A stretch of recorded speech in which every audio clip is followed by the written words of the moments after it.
Yo, it's your boy Taryn the Black. Hold up.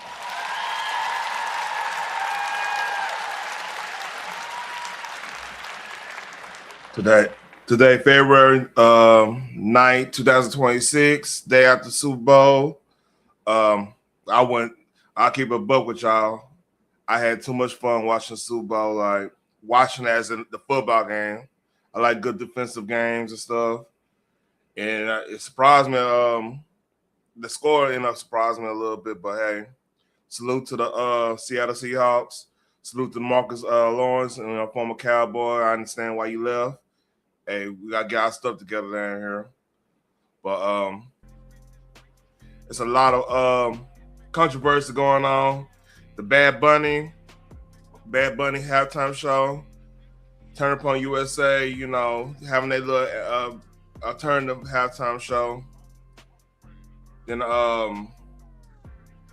that's mostly what we're gonna talk about. Hold up, let's see. I think I got more on the drum sheet. And we're gonna talk about this meme that went viral that Trump posted. That it was kind of crazy, man. I'll give my thoughts on it. So let's start off. Let's go. I mean, like, who is this man? Golly. He can't sing. I mean, like, what is this? Golly. This is ridiculous. And got the American flag and all these other flags. And yeah, God bless you too. Get off the stage. Please get off the stage. Get off. Put the game back on. I can't stand this. Tell me that. I mean, what in the world is all this foolishness? Thank you. Get off the stage, please. Jesus. All right. That's probably a lot of reaction. So I'm coming from. Hey, what up? I'm coming from a different standpoint. The gym. I'm in Texas. If y'all don't know, it's like that was the whole intro. So that's my city and everything, right? And the gym I go to is it's a good proportion. It's a good proportion of Hispanics at the gym I go to, right? So I hear like going to get together, going to hey, shout out to my Hispanic brothers, man. They like to party, man. Hey, you're gonna hear Bad Bunny, man, if you kicking around with the with the folks and everything. So yeah, I knew a couple of songs. I had more understanding of the whole reggaeton thing. And I know Bad Bunny for me. I watch wrestling every now and then, and he's been in a couple of wrestling matches. So he's pretty good wrestler while he's playing. So I'm gonna be a little bit more easier on Bad Bunny compared to your average Joe. So I ain't had no issue with the music. It was some weird stuff in some of the dancing. You have to really pay attention. But like overall, it's expected. Nothing was gonna wow me. But shit. I'm not gonna. A lot of people saying it's the worst one and everything. Technically, you can make that argument just because of you couldn't really understand what he's saying. If you don't know the songs, you're not gonna know the songs. Like at least with K Dot, right? I had people. I'm a big Kendrick Lamar fan. I was ever since like the mixtape days and whatnot, right? And with Kendrick Lamar, I could point people to like, hey, this you can understand what's going on. Hey, with this song, and like all his albums got one or two songs that connects to another album, and he's good at doing that. So it was a couple people that came holler at me. I'm talking about people that will be on the mega side of the game and everything. They were like, hey, what's going on? Hey, all right, they know not like us, but like Peekaboo and everything. They didn't really understand it but they were interested in it because it felt like they felt like it was, you know, it's something they could get into because like believe it or not, a lot of MAGA like hip hop. That's it's a lot of them. It's not as divided as people want to make it out, and like we can have that conversation because like think about your average person that's in MAGA probably grew up listening to like Yo MTV Raps and 120 Minutes and the whole old MTV stuff, and they have a little like Gen X and Millennial, they're gonna have way more understanding of what hip hop is compared to like your boomers or whatnot. So yeah, when I was after Kendrick, like people came to me and we it was more of a unifying moment because like a lot of people didn't know about the music industry right now. The I ain't gonna say the consumer base isn't as divided as it ever been.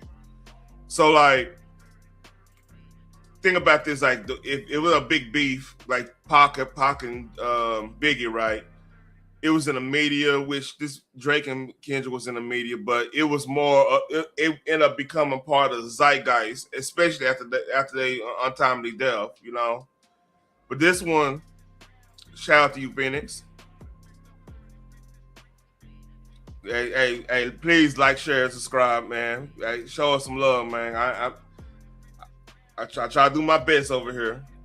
But yeah, Kendrick, it was some actual people want to know, like, cause Drake, everybody know Drake, people know Kendrick. They want to kind of know like where they coming from. Like, I would say right now, like as in the man, like I want to say normie culture with music, J. Cole would probably be the more obscure one compared with the normies. But like I said, like, but back to the whole subject of halftime show. Kendrick, hip hop is purely American. Like reggaeton isn't like that's not purely American music style. Hip hop, although some would say it came from Kool Herc, and immigrants made it in some cases, which I highly disagree because like hip hop started in New York. No matter how y'all want to say who Kool Herc and everything like that, you go deep, and probably some lineage there from Jamaica and stuff like that. As in the influence when people that's from got Jamaican lineage in New York doing this and doing this and doing that, right? So yeah, hip hop. I mean, it's still like most normal people that just not really into music stuff. They still gonna know what hip hop is. They still gonna know what rap is. They still gonna be able to grasp what's going on with the performance or whatever of Kendrick Lamar. Where this fell short, in my opinion, is that not a lot of regular everyday Americans. I'm talking about middle America, black and white, because it's not necessarily just white folks not getting it. A lot of black folks ain't gonna get it either because like, what's up, Nacho? Now a lot of black folks gonna get Bad Bunny too because like, again, the language barrier, and then a lot of us don't really necessarily party outside our friend group and everything like that. Like I'm a little bit out of the ordinary because I like to just I like to explore music way more than your average Joe. Like I listen like I find different genres just to see what they doing because like one is me trying to understand the landscape. I got kids, I'm a music aficionado in a way, and I like to explore and see what other cultures and everything like that, what they liking right now. And a lot of it, I mean, I'm like, okay, that's what they like. Okay, I don't get it. I let that be. But I understand like the essence of it to a point.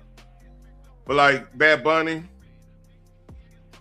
yeah, I don't think that was a good choice. only way you do that choice, really, and like it's not necessarily against anything. Bad Bunny is Puerto Rican, so he's American citizen.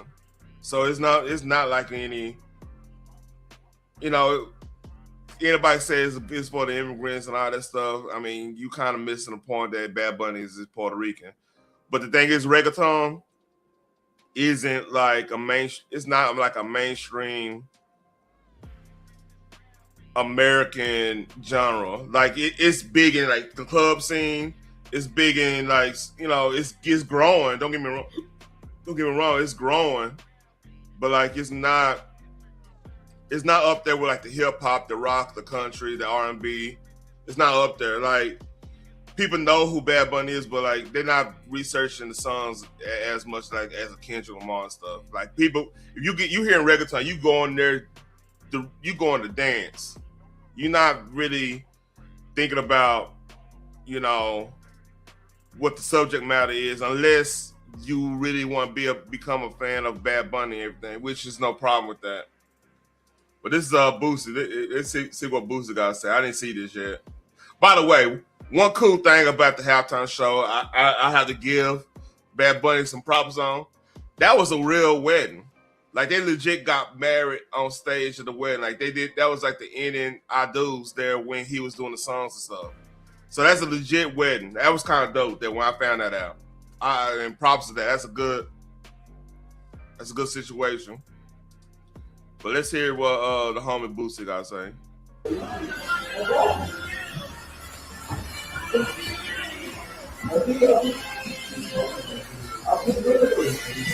He look confused.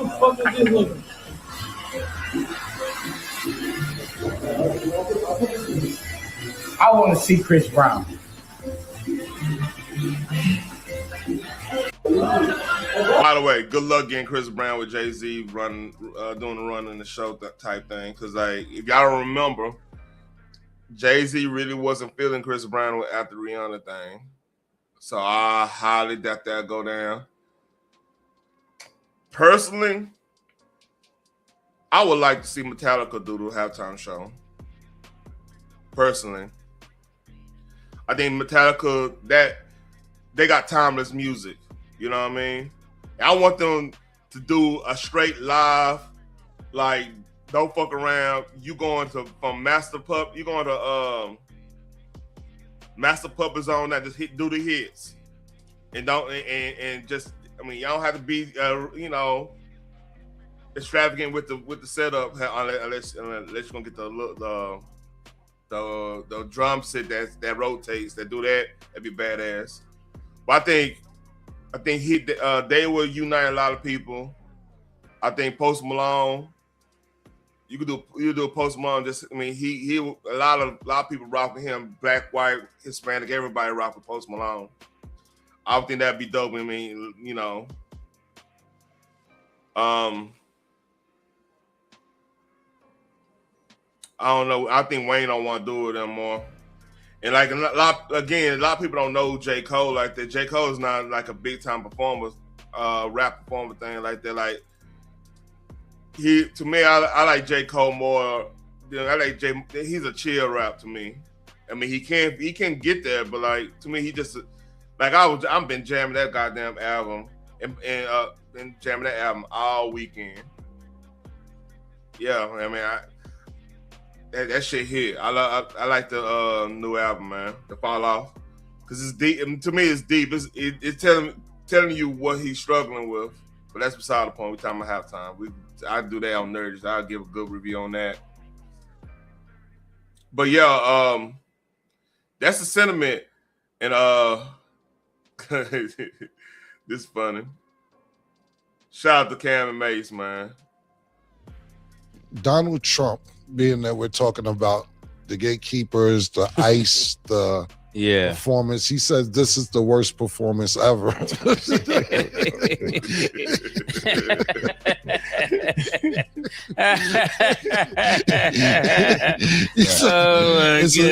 a slap in our face to our country. Nobody understands a word this guy is saying. and the dancing is disgusting. Damn, it's cold blooded. I'm not laughing at Bad Bunny or the Spanish community. I'm supporting it. But this nigga Trump just don't give a fuck about nothing, bro. But the part that's really interesting, because it's the flags, right? We understand growing up in New York, we saw the Puerto Rican flag everywhere, right? We see it once a year in the parade. So we're used to it. But to America, they're like, well, why are they using another flag here? In New York, we're used to it. Everybody we know is Puerto Rican or black. So it's a common thing. I didn't take anything from that. Yeah, that hit different. I ain't gonna lie. That Puerto Rican flag is cool, but like everything else hit totally different. Go right here. So yeah,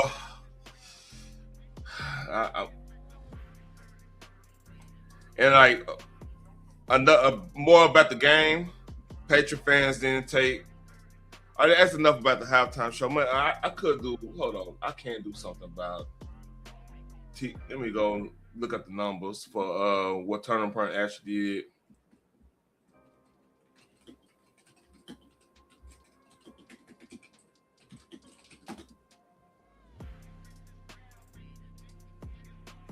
I'm not gonna play anything. Hold up.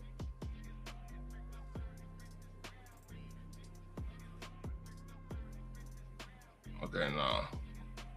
That's let's see. Formal. Let's see. Trying to find the numbers.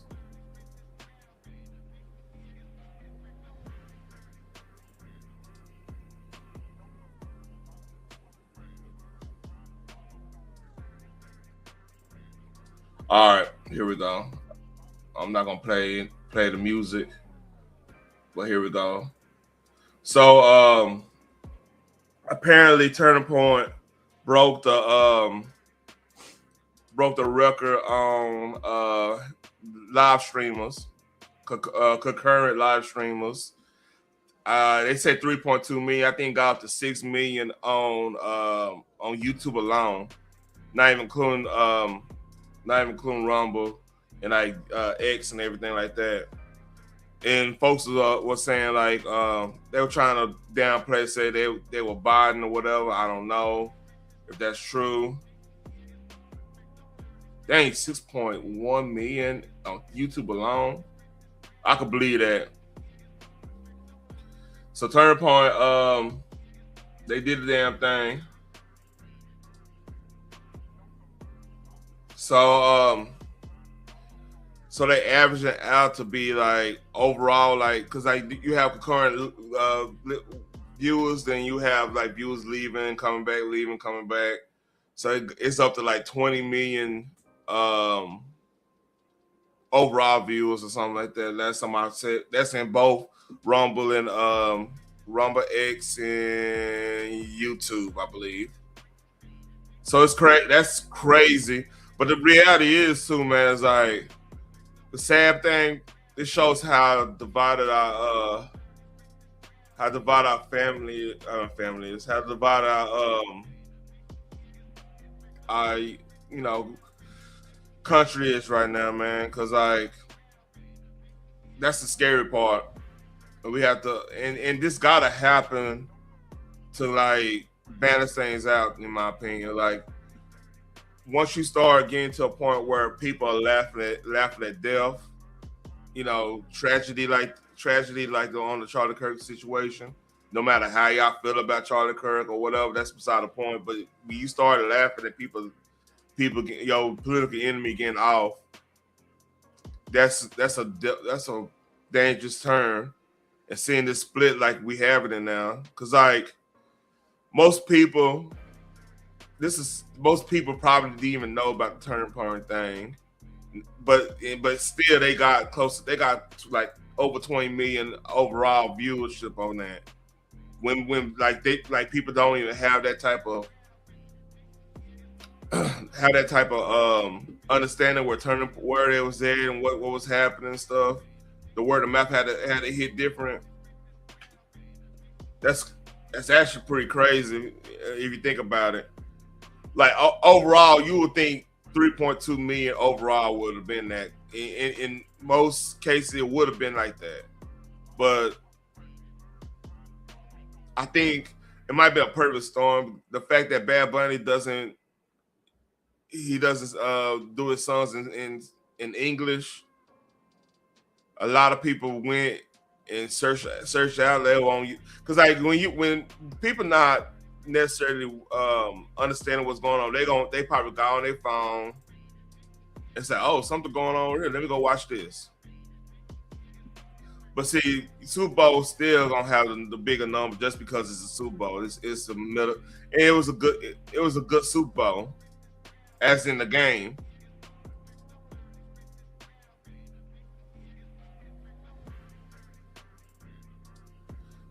And the thing is, I'm not even.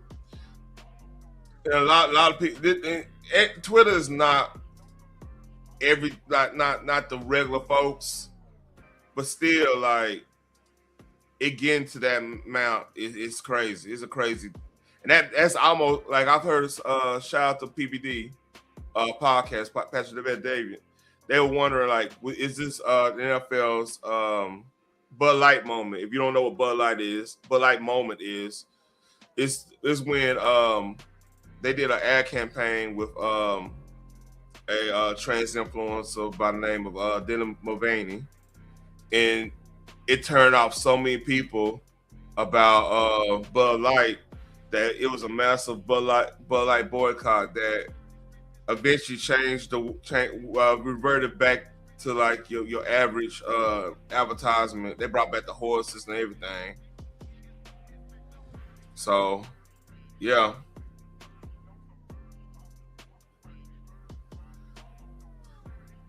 So if y'all been living on a rock, Patriots lost the Super Bowl against the Seahawks. Hold on, let me go over here. And this is a streamer, and he wasn't taking it too well.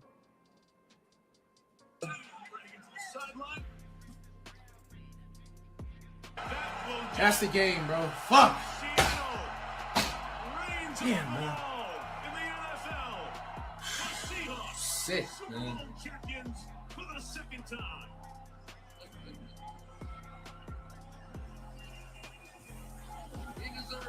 Well, he devastated.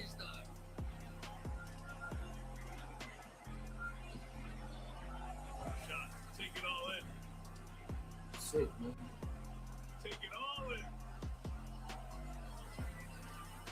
That look at shit. Literally, like, history repeating itself. I felt like, I know it wasn't an undefeated season, bro. It's just like, this is literally the feeling repeating itself all over again in 2007, bro. Like, just you're more sad than fucking like mad, bro. Like, just disappointed, bro. Like, y'all could have played better than this, bro. Like, yeah, like, I give credit. Like, y'all had to change around the season. Mike Vrabel, you did your thing, bro. But y'all didn't come out to play, bro. Like, nah, they're one of the worst two teams in the league. Come on, man. You can't say that, homie. Yeah, they're one of the worst two teams. Like, here's the thing, man. Personally, I think if Knicks didn't get hurt, with how that defense played, like how Denver's defense played, they should have been in that Super Bowl. That should have been a rematch of 2013. Personally, but like Knicks, I heard that was like one of the worst things. But like legit, Seattle. I like Seattle. I like McDonald. McDonald is a good coach. Like that's probably probably the win formula, getting him as a coach. You know what I mean? And they're gonna be hard to beat. Because McDonald, man, like, he's a mastermind when defense. Like he was at if you don't remember, I want to say Brady next to that, like 19, I believe, not 20, because he left at 19, I believe. 19-18 when Baltimore beat the hell out, destroyed New England. That's what Belichick and them. He ran that defense and he was just like,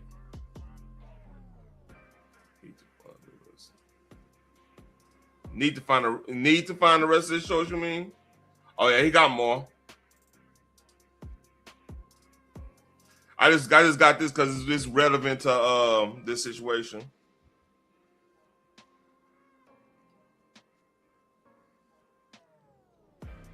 So yeah, I'm sorry, I'm watching Monday Night Raw. No. Yeah. Oh no. I got you. Nah, he just a fan. You know, that's a good jersey. I ain't gonna lie, I don't like the Patriots like that, but that's a good jersey. But yeah, he ain't the only one that lost that night. So apparently, Cardi B broke up with Stephon Diggs in the middle of the Super Bowl. She reportedly left early after spending $1.2 million on Super Bowl after party that neither of them attended. Oh shit! Diggs' other baby mama had front row tickets with her son. Cardi allegedly found out, and things went south. Both Cardi and followed each other. Diggs also lost Super Bowl in order to flex. Even Offset fans are saying that she chose a dude. Ring? Is Cardi getting her ring? It's on the agenda, maybe, right? I gotta get mine first, though. Wait, did Cardi B just break the internet? She is spending $1.2 million on a Super Bowl party. $1.2 million for one party for Stephon Diggs and their friends. Just woke back up, but social media is clowning Cardi B because it was shown that she unfollowed Stephon Diggs and he unfollowed her after the Super Bowl. To add insult to injury, they claim she actually left the Super Bowl a little after the halftime show.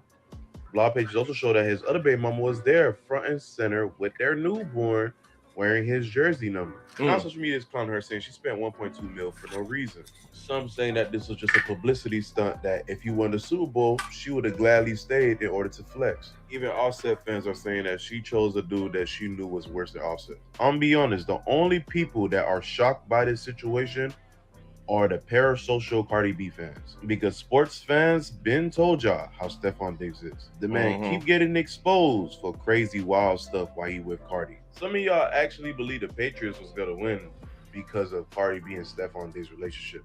That's what really was funny to me. Y'all lost money for no reason, but y'all kept excusing all that off the strength of y'all hate Offset so much, y'all want her relationship with this man to work so bad. Now, I'll keep a buck. I was on Cal Sheet last week. I was saying there was it had odds of Seahawks winning 75% compared to like 25% to the what you call it, to the Patriots. I'm like, man, okay, I got $50 of waste just because I'm like 75% in a Super Bowl. With these referees and the NFL, how they are and everything, how they gonna try. I'm like, all right, let me just put $50 on that. Not even think, I wasn't really confident they're gonna win anything. I'm just like, man, the odds are just so crazy. What's the point? Like, hey, $50 would have got me like close to $300 off that. So I'm like, man, let me just throw $50 on there and see what happens. I mean, y'all were right and everything. Like, it was just, the odds were just so crazy. And look, and like people was putting the under. I almost did the under, but someone told me like, hey, nah, this is Super Bowl. You got two great defenses. Next thing you know, think about the games like Jacksonville and Pittsburgh. I'm just making an example in playoff. They will have top 5 defenses, right? The next thing you know, it'll be a shootout. That's just how like football is, because like you could be so good of a defense and they could just have both teams just have a bad. I mean, the offense have to just step up, and both teams can have a bad game on that end. But back to this, like, yeah, that's crazy. She dumped him right in the middle of the game. The one, like, I was wondering why, like, he was tripping. They probably, like, the Seahawks probably got in his head. If they found that out, oh shit! If I was a player and found out, oh yeah, oh I heard your bitch left you, that would have been, hey, that we've been every time I say, so where your bitch at? Where your girl at? She gone? I'm gonna go have some hot Cheetos with her. We're just gonna be saying some fuck shit just to get in his head, so he could be like, he gonna start alligator arming, catches and shit, or start jawing with me and stuff. That's what you're supposed to do. That's what they call gamemanship. So yeah, man, that'd be hilarious, dude, if they if they had found it, because like he actually swung on somebody after halftime. I wonder if that was the backstory and all that shit. Real talk. I bet that was a backstory. Cause I mean,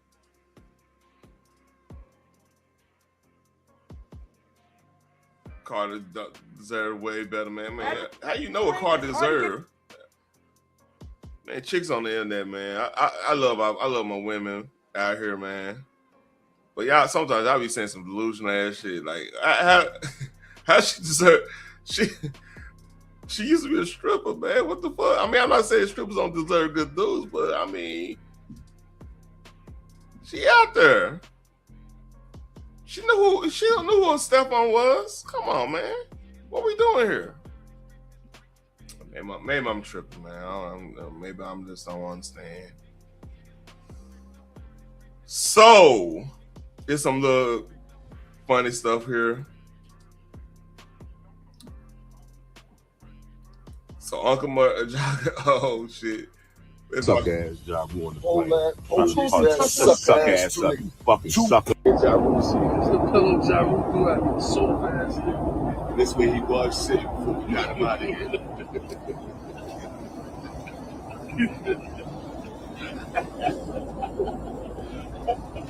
Suck ass job.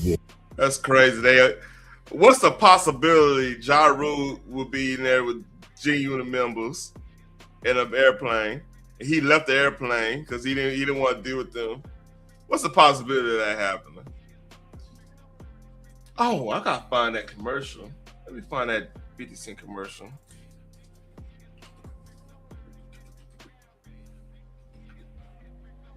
Speaking of that,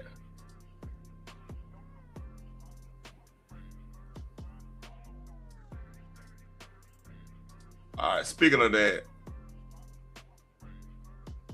the king of petty, Curtis 50 Cent Jack. I got you. It's come to my attention that everyone's calling me a troll. Some said even the king of trolls. First of all, I'm flattered, but I'm done with all that. I would never do a deal with DoorDash and quite literally deliver beef when millions of people are watching. I mean, who would do something like that? Delivering quality beef is more of an art than science. Don't want to be too obvious. It's all about timing, and I'm always on time. Oh, they sell combs. What a coincidence. No matter what kind of beef you have going on this weekend, remember DoorDash delivers. And you know what goes great with beef? A bottle of this beautiful Branson cognac, aged 4 years or 50 months. Who's keeping count?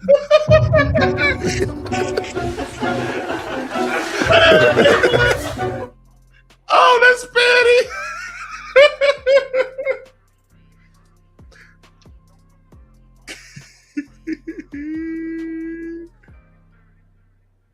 I need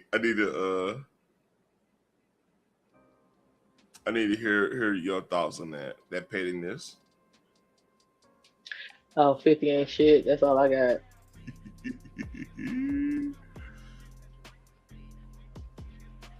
Yeah, like I said, his level of petty I aspire. I probably have it. I just ain't tapped into it. I definitely got that. I got that pettiness. Like I know I have it. I've been petty all my life. And I had some of the best petty teachers. I really have. They're called my parents. So I know how to be petty. It's just like if I really was to be that, it would get ugly. It really would. Like people can't even handle my simple petty. Man. Oh, your I don't super even be trying. I don't even be trying. It just be, just fall on out. I don't even be trying. And they lose their damn mind. Yep. Like quit playing victim, boo boo. How did we get here?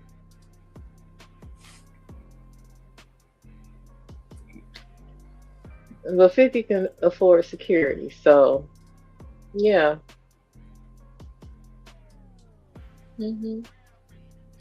So, what did you think about the Super Bowl? I did not watch it. You did not watch the Super Bowl. I was not feeling it. I just wasn't feeling it. With the whole controversy of the halftime show, I'm not interested in either of the teams that was playing. Like, ugh. I wasn't feeling it. So I was what I was saying earlier. Dang, hold up. Allergies, man. They're a bitch. Yup. Oh, it's gonna be hot for everybody. This coming week is crazy. Like everybody gonna be in the 80s out here and shit. It's crazy. When we was like below zero. Hush. Y'all gonna be warm too. Have you seen them weather? What's that? A whole 30 degrees? Woo. I mean, that's warm for y'all. I mean, no, it's really not. 30 is still fucking cold. Okay. So, what I was about to say? Oh yeah, I was saying about Bad Bunny. The gym I go to is like it got a large percentage of Hispanics that go there, right? And shit, I've been to get together, man. Hey, shout out to Hispanic friends, man. They party. The motherfuckers be partying hard.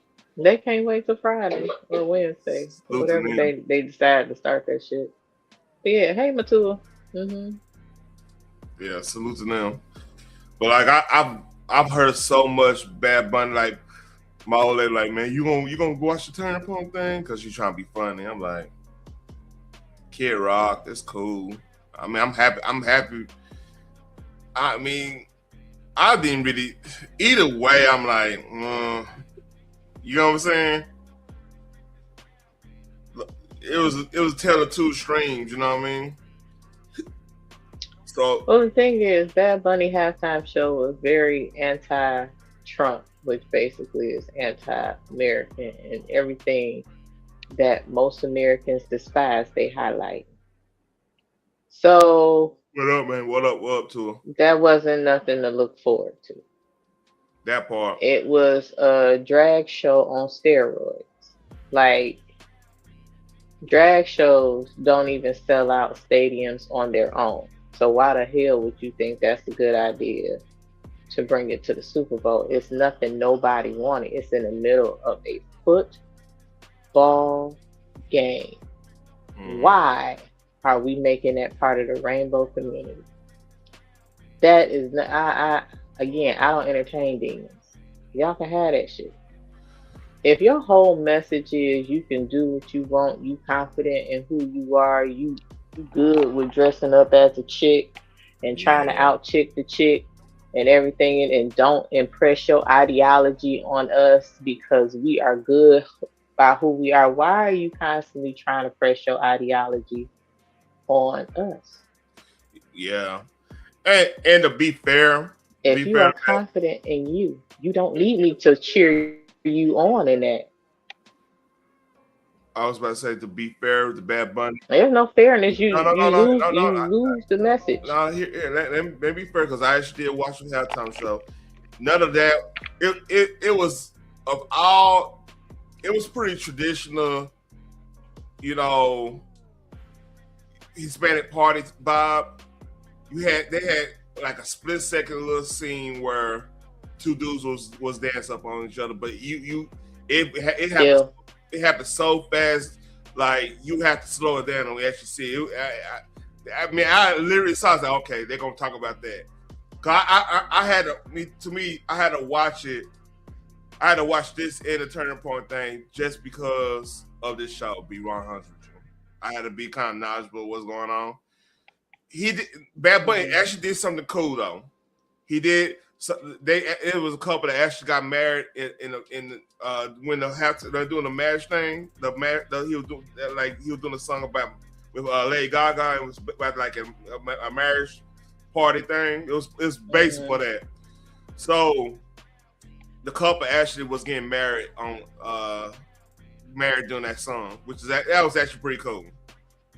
But like the last part, I'm like, and like I said, I heard all these songs, so nothing really just like moved me like on that level because like I'm like reggaeton's reggaeton, you know what I mean? Mm-hmm. And what I was saying earlier is like the difference in this and like K-Dot and even Usher to that standpoint is the fact that those are American genres, purely American genre. Like R&B and hip hop is American as American you could get. It was made here. You get what I'm saying?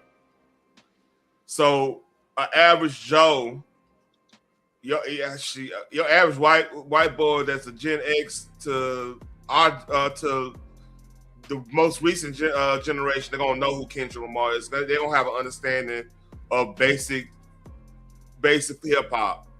They'll figure out, okay, this is about who this person is, and you know, they having a beef or whatever. It's gonna be more in the zeitgeist than whatever going on reggaeton. Reggaeton is pretty much that's a global. That's more South American, Central American, Caribbean. You know what I'm saying? Type of genre, and certain groups gonna know it, but it's not really necessary in the mainstream like that. You know what I mean? Yeah, I know. I'm very familiar with reggaeton. Been listening to it for years. What's up, Miss Chicago? Yeah. Hey, Miss Chicago. They must be on the vertical because I can't see that over there. Cause she on vertical. But yeah, I guess whatever.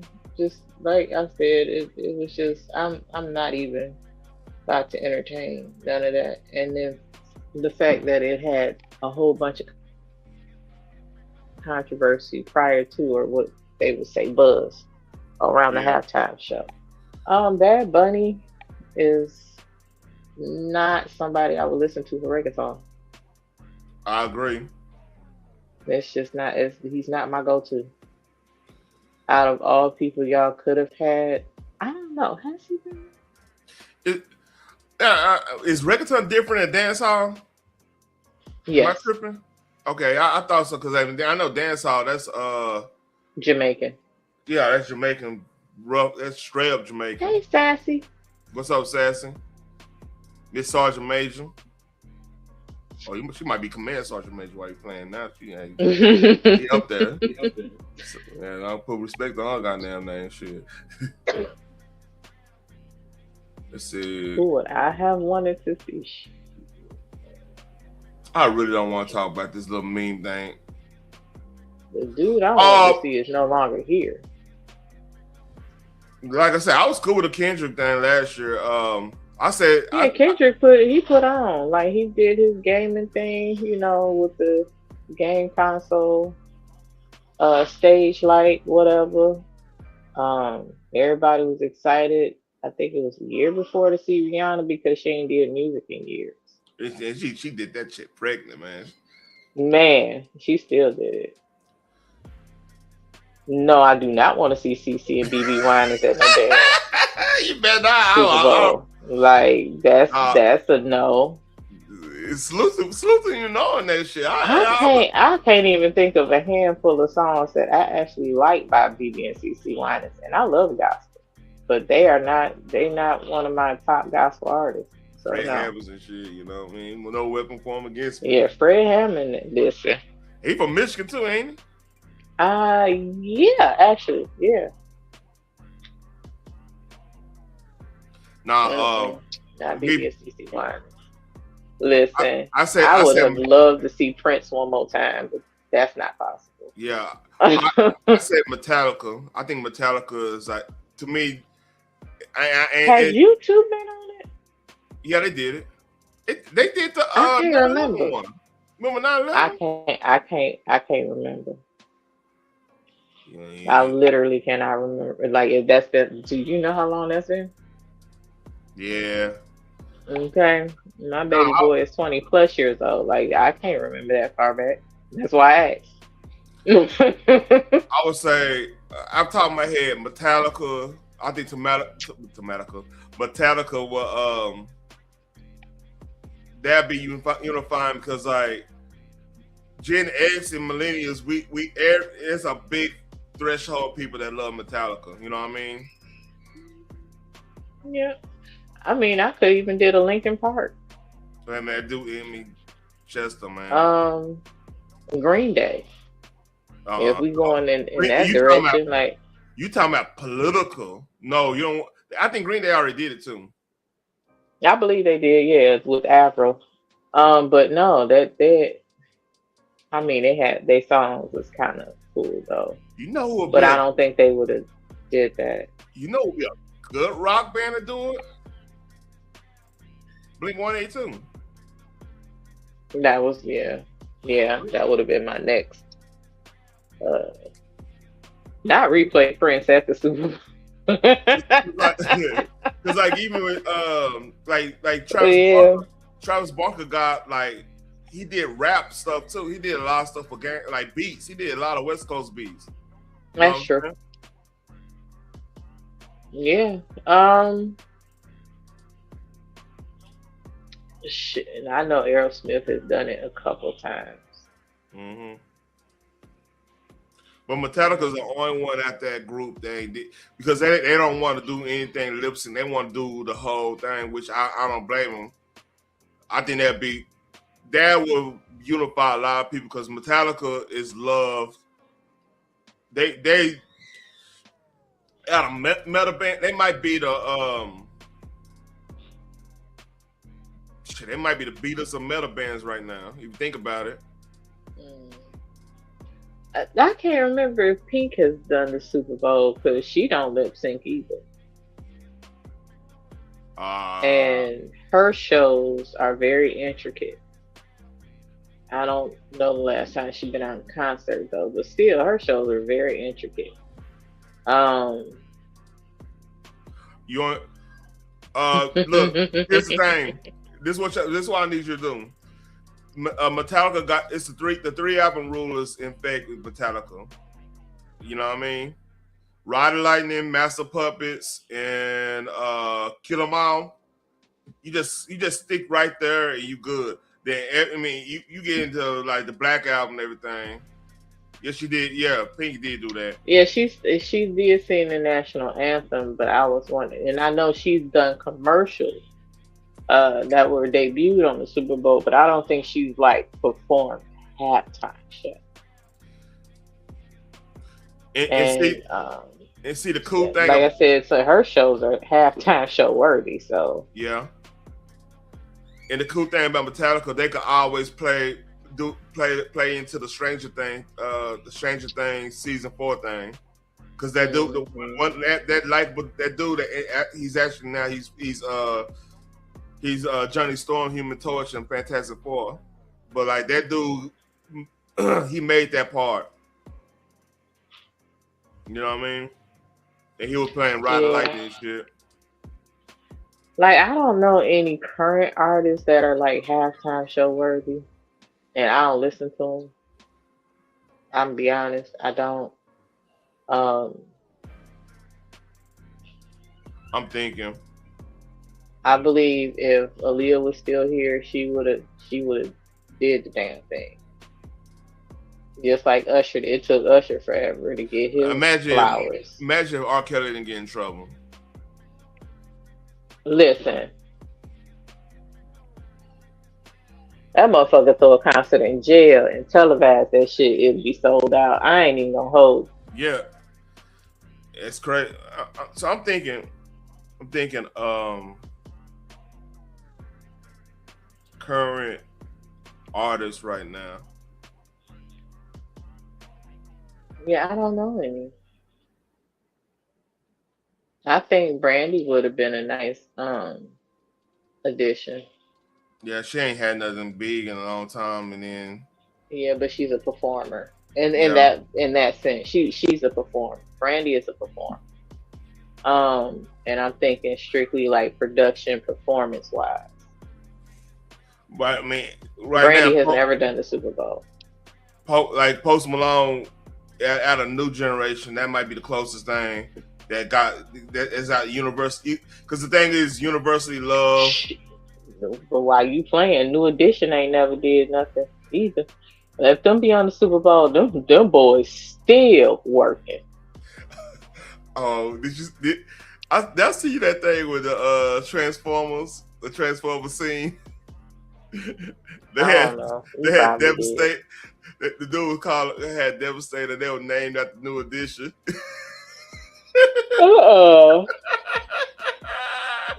Yeah, I believe you did send it to me a couple days ago. I just sent it to you like not too long, like probably earlier before this whole thing. But yeah, I thought I bust out.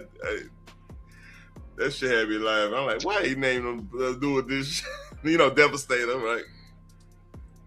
Right, Drew Hill don't perform the same. So no, I'm saying I'm thinking performance wise, like people that would keep you on your feet and dancing like this. I mean, I ain't a Beyonce fan, but the girl performs her ass off. I know the band. I'm telling you right now, if they get this band, because I've seen them live, believe it or not, Lauryn Hill opened for them. Weird shit. Don't give me the fucking Killers. You know who the Killers are? Who the hell is that? No. All right, your team, University of Michigan, in fourth quarter, they sing "Mr. Brightside." Mm-hmm. The song that Mr. Brightside, that's the Killers. Like, but you talking about what the Killers do? Their whole spiel. They have a Vegas band. Their whole spiel is like the Vegas Showtime scene, but it's rock. You know what I'm saying? Okay.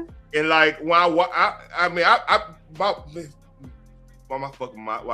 love her for this. She was like, I want to see. Not a low key Christian rock. No, I'm good on that. No. They all low key. No. They all low key. But they come from a place where, like, right before you think about this. Think about Jesus.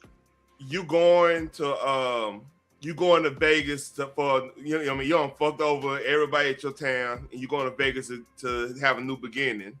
They do a lot of that, like you right at the term of about to fall out the cliff type shit. You know what I'm saying?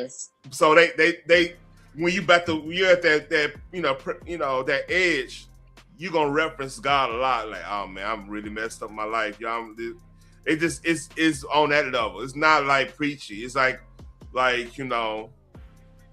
lost my way a little bit. What's up, Boogie? That's fine. Oh, by the way, Boogie, I love the J. Cole album. The J. Cole album fire. Flashlight. That J. Cole album fire.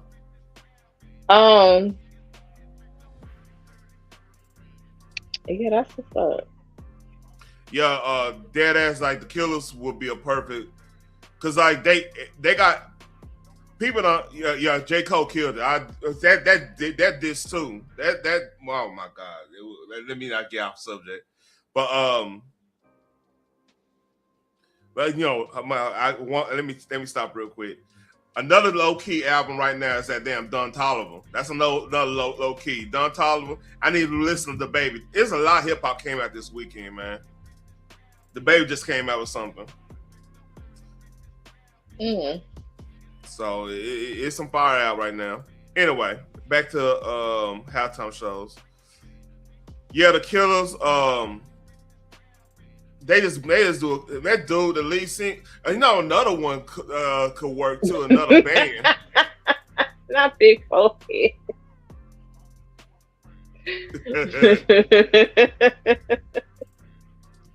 The other one, I would say might be. I just lost my train of thought. You Man. know who else put on a hell of a show? Wu-Tang Clan. But for real though, you know, the energy that Redman and Method Man give. Yeah, I would love a hip hop halftime. I would, but I know that's probably a far reach. I tell you, it'd be dope. I bet the NFL ain't got nuts to do this. Have Jay-Z and Nas do. Man, you could literally have Jay-Z and Nas, and you put an orchestra out there, and that'd be a fucking crazy shit right there. Cause Jay-Z, Nas already did the orchestra shit with Illmatic. You know what I mean? Well, Jay-Z get up there and do anything, it's gonna be with Linkin Park because that was one of his albums that did so well. Yeah. Because they all trying to destroy Jay-Z.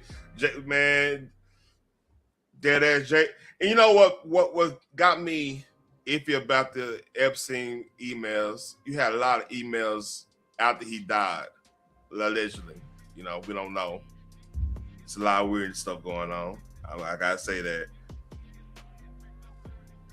But Jay-Z, like, I think Nas would be real great for a halftime show because, like, they could do something similar to how they did the LA one. You know what I mean? Make it a whole scene like that. Make it like Queensbridge. You know what I'm saying? That could be. But like, I don't know Jay-Z, man. I don't know he gonna allow that one go now. Here's the thing. If R. Kelly legacy ain't really been in the beginning it's kind of fucked up, but after a while, and them girls started doing too many interviews and stuff started to not add up to certain people. Yeah, they pretty much messed themselves up on that. But yeah, ain't shit gonna really happen to Jay-Z for real. I think like, if they love the music, like I used to say all the time, I'm like, nah, R. Kelly is like a musical genius. Robert Kelly, however, got some issues that he needs to work out therapy. Yeah, and usually cases like that, motherfuckers been tampered with early. So like the music ended up being escape from that pain and shit. You know what I mean? Then a lot of people started saying like, "Oh, I can't even listen to his music no more because it was inspired by young girls." Who told you that? Like, how you know? Like, I don't know if you are 13 and 14 and in your teenage years and you that freaky as far as some of his songs go, baby, that is on the parents. Because where the fuck were you? I didn't even know this shit existed at that age. The hell? Yep. Shit, I blame the parents. Hey, I ain't gonna lie. Jodeci had people playing How I Gonna Get It. So yeah, you won't you just stay? Yeah, Jodeci came through. But yeah, R. Kelly did too. Like, man. Listen, now I will say I had no business at my age talking about your body's calling, but the beat was so catchy. Man, Missy Elliott was a guest star when Madonna was doing the Super Bowl, which I still don't understand why the hell Madonna old ass was up there still trying to do yoga. Right. I think Madonna was like that had to be in early 2000s, like mid 2000s. Magoo, R.I.P. Yeah, R.I.P. Magoo.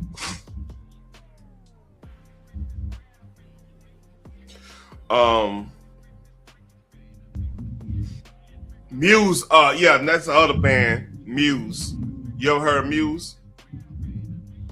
No, the only Muse I know is Maxwell's website and Leave Me Alone. Girl, you crazy. Yes, shout out I to am Maxwell. about Shout Maxwell. out to Maxwell. Yes, I am about Maxwell. Maxwell shit. That man, let me shut up. Hey, that was on a mixtape. Maxwell came through for you, boy. Shout out to Maxwell. Say what you want. Yeah, man. Shout out to Maxwell, man. But baby, yeah, Maxwell does it. No, I was about to say, like, Muse is that's a big rock band. They this dude, the lead singer, I forgot the lead singer name. That fucker guitar, play the piano. Like the music, it's I'm surprised you never heard Muse. I'm about to sing you some. You know what, Sierra too. I would give Sierra her flowers and say she can hit up the Super Bowl halftime. She probably needs like a Ludacris and who else she did? Oh, Chris Brown Chris Brown. Chris Brown definitely could do it, but it's like I said, the Jay-Z problem. What's up, CB3? The Jay-Z problem. Hey, funny acting. What's the Jay-Z problem? The Epstein file? No, I believe it. You know he Chris Brown. If you know, Chris Brown never worked with Jay-Z after the Rihanna situation. Oh, that's okay. They probably gonna kick his ass off the board as soon as this whole Epstein thing flares up. Like, I don't think he was involved. Whatever, funny actor. Oh, here we go. He's at there. He meant this shit. Ain't nobody scared of him at all.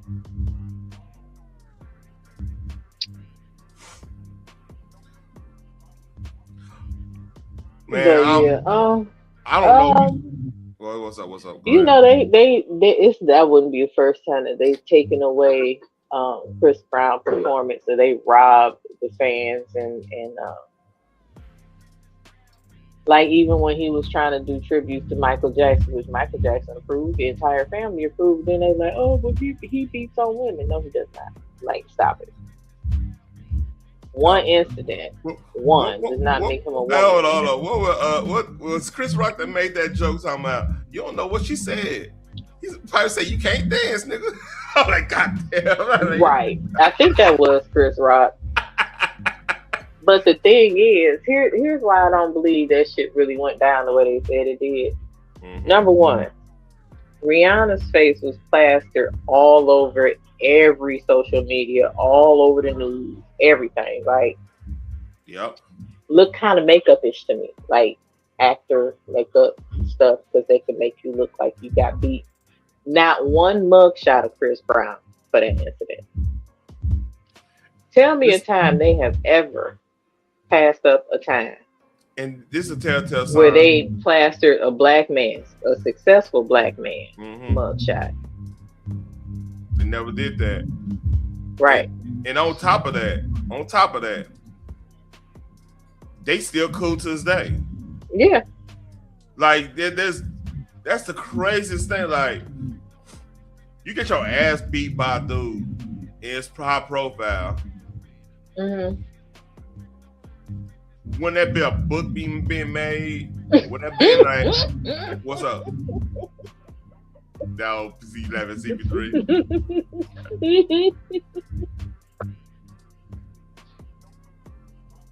Dang it, I was drinking lemonade. Don't do that. Don't choke on lemonade, girl. Talk about some Phoenix funny acting. You're not going to keep doing that to me. And listen, here's the thing. He said that she attacked him, but people like to bypass that part.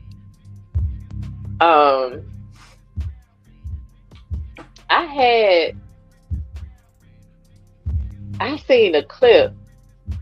It was a cartoon where Chris and Rihanna was in the car, and Chris turned his head, and when he turned back, Rihanna's face was all beat up. Jay-Z poked his head in the window, talking about, well, we know how you are, Chris. You know, you be beating on women. He's like, what? And this is still a teenage boy at the time. But I heard it was a rumor, so I'm saying it's a rumor, so it's alleged. I ain't saying this is fact. It was said that the whole purpose of the fight is because Chris came up with an STD. And Rihanna was looking like oops. And she allegedly got that from Jay. I've heard that too, allegedly. Mm-hmm. I can't say allegedly because I heard that secondhand. I heard that rumor. Right, that's what I'm saying. I heard that rumor. Yeah. I ain't saying it is fact. I'm just saying I heard. And then that's it. It could have been makeup or somebody else could have lumped up behind up and framed Chris Ford because certain things that he was probably going to let out and they had to beat him to the punch. And that's not the first time they've done that. Here's the thing. You would think if let's say somebody out here strong arm and whooping women ass and stuff, right? Rihanna probably will be the first victim. It will be more victims around, you would think, right? Yeah. Mm-hmm. And I mean, look at what's going on with Corey, right? Corey Holcomb. Like, usually this stuff get like he had all these kids, he had all this stuff, and he still got some sort of you know what I'm saying? Some sort of career going. He been in utter trouble, which could have been a attack vector to get him on like if he'd been abusive and stuff. Like he had times where he was in jail over some shit elsewhere, you know. So that tells me like maybe either he got a good ass fixer, which that level doesn't really. That requires money. That doesn't unless you are did or somebody like that when you was you running multiple. You pretty much got people careers in your hands in a lot of cases. You know what I'm saying? Mm-hmm. Well, Chris is not on that level. I mean, we can establish that, right? Mm-hmm. Yeah. So it makes me think, like, maybe, just maybe. Let me turn this music off because I'm getting background noise. Yeah, just maybe. That's not true. Yeah, that's it. I had a hard time believing it because at some point, once you remove the emotion out of it and everything, because when you seen her face, you felt bad for the girl. It's like, oh my God, I can't believe that boy did that to that girl. But then after like day 2, I was like, wait a minute, where's his mugshot? That part. They say they arrested the boy, right? Where is his mug? Why is it they not showing his mugshot? That's possibly because he looked worse than her. Mm-hmm. Or this is just a story that they planted and he locked up somewhere so he can't tell nobody the damn truth. They'll release him in a couple days because ain't no way in hell they have not released that boy mugshot. There's no way. Like Rihanna was so beloved in it and whatnot. And her career took off even more after that because people started feeling sorry for her. They wanted to get to know her more. The music got better, the producers, everything. So it in somewhat and even saying that, like her production was already good at the time. It just went another. Hell yeah, because she had Neo. Yeah. Shout out to Neo, Johnny Chicken and Waffles out there, and we got one down here, so shout out to him. He got a chicken and waffles joint? Yeah, called Johnny Chicken and Waffles. Don't believe I didn't know that. I didn't know it.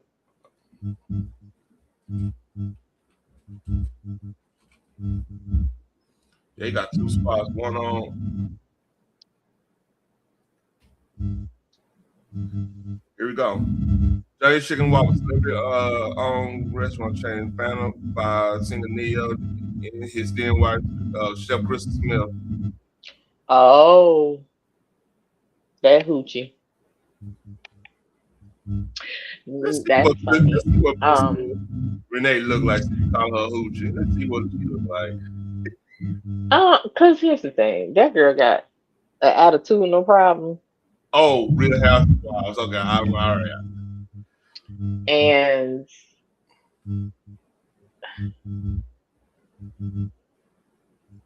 then they tried to spin the narrative like I was never the mistress. I came in, no, boo boo, no, nobody's buying it. Can we please stop with this narrative? Look, you broke up a whole damn family, and now you want to play victims because somebody broke a couple of people broke up yours. I'm gonna keep it a buck with you. If you taste that French toast, she's supposed to be the main connoisseur of making that. If she making that type of French toast and to Neo he using French toast sticks, I kind of get it.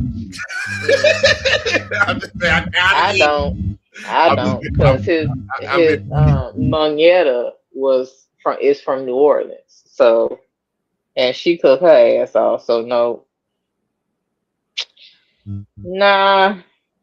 Yeah, and I stand corrected. I didn't know all that. But the thing is, if you spinning that narrative saying I was never the side chick, I was never a mistress, I didn't break up anybody's, home. But baby, the proof is in the pudding because you get them, you lose them how you get them. Mm-hmm. And you lost them how you got them.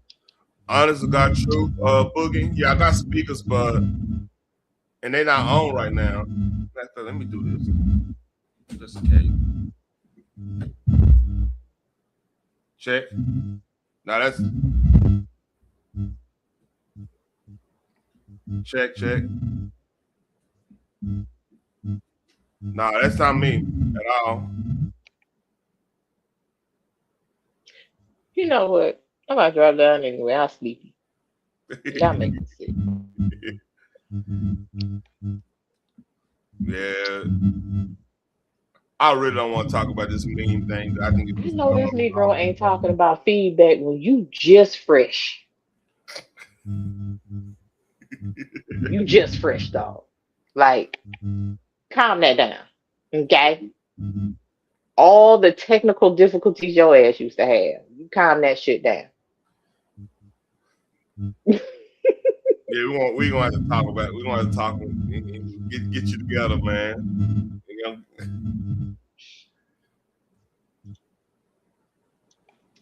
Yeah, one day. We're about to get you together. I got extra. Go ahead with your content. Yeah, I don't want to go over this meme thing. I think whoever posted that shit on what's kind of thing, if he posted it, that's just dumb as fuck. And I think everybody said I can't even find the video now.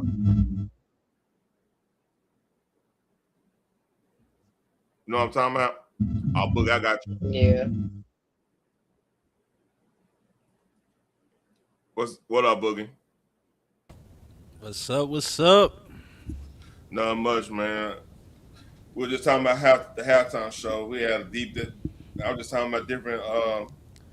Really, I want to just. Man, I'm almost done talking about everything else. Let's talk about the J. Cole album, man.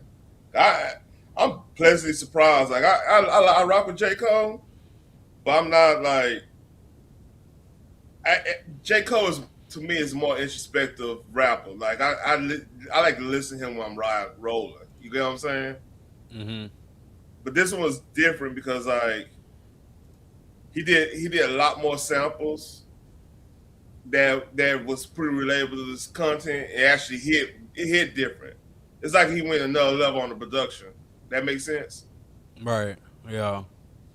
I think people already was talking about like him having like that Nas type of production on his album. Yeah.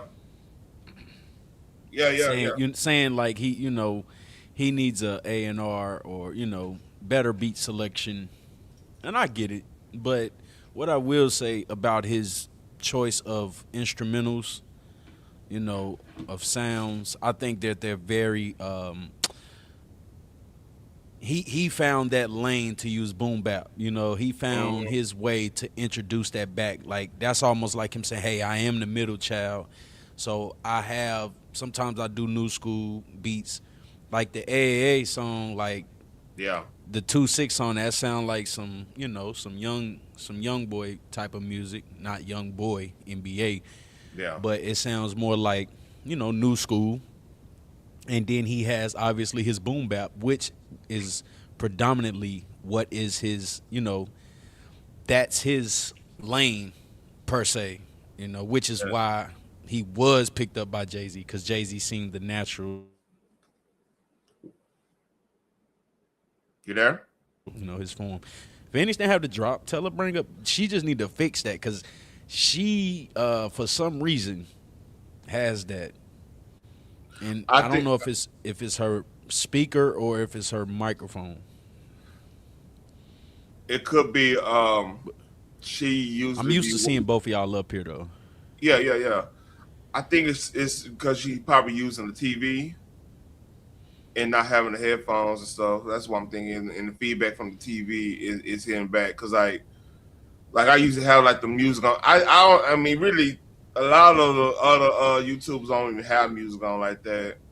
I keep it. I like the conversational thing because it keep a vibe going. But I don't know. I'm debating on that. I've been really debating like if I want to keep having the music on or whatever. It's kind of like a watermark too. Just just in case people want to play with me. You know what I mean? Most definitely. Yes, sir. Yeah. Did you get? I was finna say, she said she not using the TV, but it's her mic, it's her speaker. I'm assuming is interacting with the mic. Go into your settings, Phoenix, and adjust those. Like put it like on automatic mic adjust and do echo canceling or background. I think it's background noise cancel. If you put that on, you should be good. So my bad. What you better talk about? What's your favorite track so far? Do you have one in particular that you're rocking with? Do you think that 2-6 was a good selection for the mass media? Hold on. It's one. It's on the tip of my tongue. I can't remember exactly what the name is. I'm gonna go to the track list too. Let me see. I'm looking at it too. That quick stop is hard. Quick stop, yo! I heard that today. I heard that this morning. The Billis, that's hard too. Billis is hard. Quick stop. Let's see. Yo, people are haters too, man. I would like to just stop and say that for a moment. Yeah, people are so used. Yo, even what's the dude name? The Muslim guy. 19 Keys, yo. He called him the mulatto messiah, bro. That's stupid. Man. That was stupid, bro. Yeah, that's stupid, man. I'm not gonna, I'm not gonna disrespect. He put soul in his album, man. And he put. I mean, to be fair, he put soul on all his albums. Like he's a legit good artist, man. It's just very well-rounded artist. Yes. It's just a vibe thing. Like Kendrick, I relate more to Kendrick just because a beat selection he does. He does a lot of stuff that I grew up listening to. Like, like Bitch Don't Kill My Vibe. That's a play on, I forgot what, it's a play on a blues song. That beat, that sample they use. So it a lot of songs like I relate to because like if you heard Russell Red said Fort Worth is literally like Texas version of Compton. You know what I mean? Like I related to everything he was saying. A lot of, like I said, a lot of Cali and Texas. It's like we like. I ain't gonna say step. We like big brother versus like middle brother type situation, Mm-hmm. Where we cool, but we ain't cool, but we cool, we ain't cool. We rock with each other music, but we act like we don't rock with each other music. That's how Cali and Texas is. Where do you grade it against a GNX project? How would you grade it up against a GNX, since that's the most recent project, and Cole critiquing your first shit was classic, your last shit was trash, your second shit put niggas to sleep but they gassed. Like, how would you put it up against a GNX? That's hard because it's just two different type of albums. It's hard to really compare them to. If that makes sense. You think so? Because GNX is a play on. It's a play on the mixtape era, in the G-Funk era. It's a play on that. So it's GNX is. Yeah, if you listen to GNX, when I'm saying mixtape era, I'm talking about west of the Mississippi mixtape era. I'm not talking about internet mixtape era, it's a whole different avenue. I'm talking about like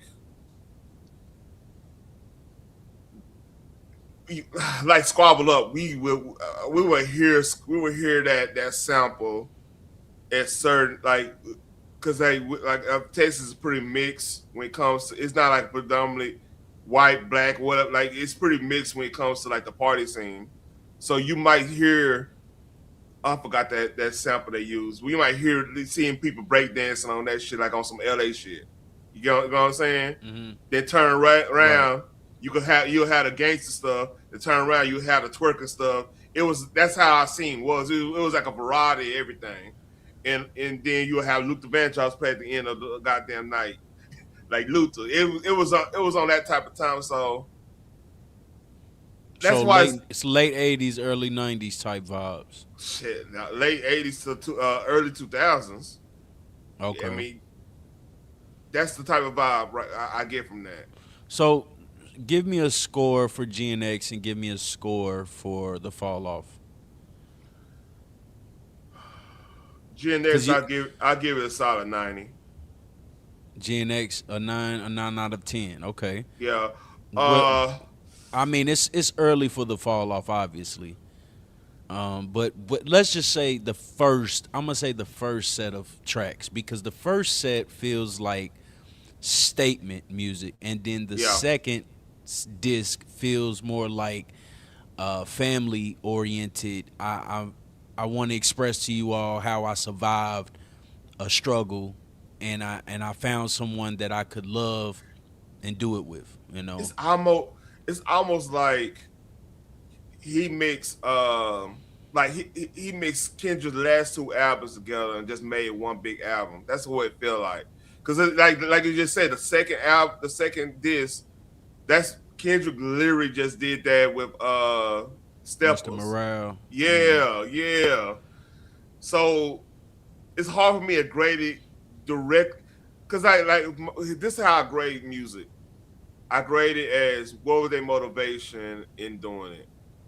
Kendrick's motivation to doing Gen X the way he did it was taking the style back away from Drake. It was a basic big ass diss to Drake without dissing Drake, because it kind of triggered other things like DJ Mustard's little stuff. Then down in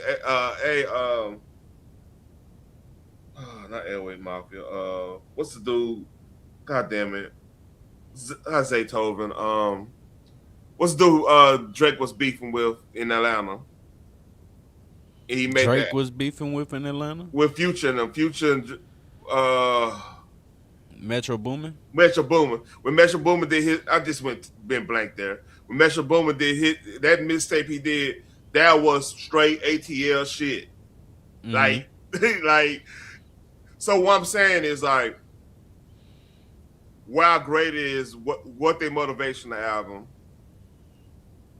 Did they come? Is it hidden? Is it the beats good? Was there a theme in? Like, there's a theme. There's a direct theme in this J. Cole album. Like, he addressing what he think about the culture and the first culture and the whole hip hop scene in the first one, and like how you dealing with with maybe he feel like he getting too to me I feel like he was saying like I'm getting watched out on this genre because like I'm not getting inspired anymore. That's why I'm in that first disc, right?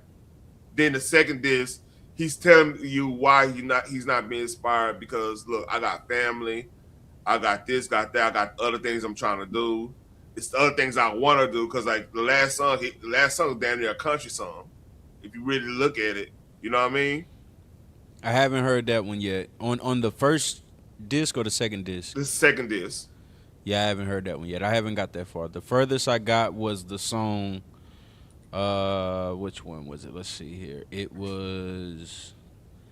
I skipped over "Man Up Above." I heard a few seconds of it, and all his songs are 3, 4, 5 minutes too. That's another thing because I'm like, yo, it seems like he's spiraling into another form of fashion in the tracks. That's something I did appreciate about it as well. It's like he gave you 48 songs instead of 24 songs. So he gave us 24, but it felt like 40 to 40. You had a lot of beat changes. Yeah, you had a lot of beat changes and make it sound like it was multiple songs. So I like that.